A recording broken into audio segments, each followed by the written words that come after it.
Akarshan Films present.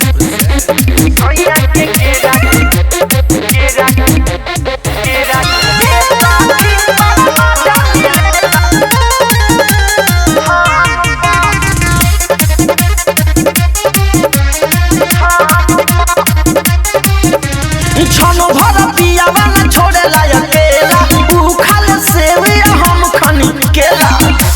हाय दादा रे अरे छनो भर पियावा न छोड़ेला अकेला ऊ खाले सेविया हम खनी केला भाई के दोनों हाथ देनी पलंगिया पजार मरेनी अपने बलम पर ए सखी बड़ा मजा मिलेला सोया के केरा के थप्पा ए सखी बड़ा मजा मिलेला सोया के केरा के थप्पा रिया रिकॉर्डिंग स्टूडियो नरकटिया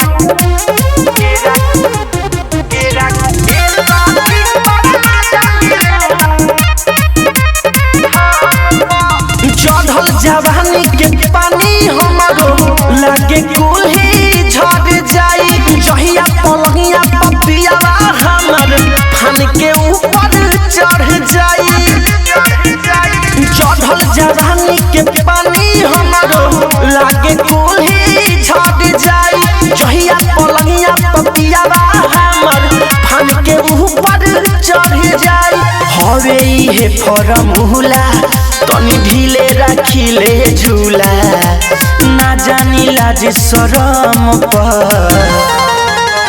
ए सखी बड़ा मजा मिलेला सोया के केरा के थप्पा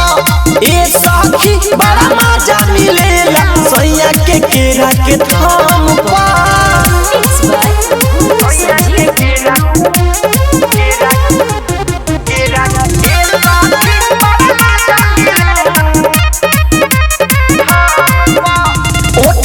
सहिले रहस सैया शिवम वाली हो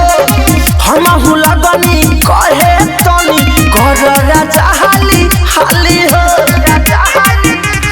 ओठ में ओठ सहिले रहस सैया राज राम बोली हो हमहु लगनी कहे तनी करी राजा हाली हो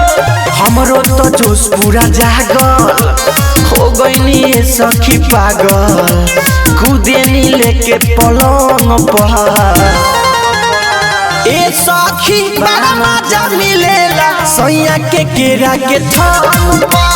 ए सखी बड़ा मजा मिलेला सोया के केरा के थप्पा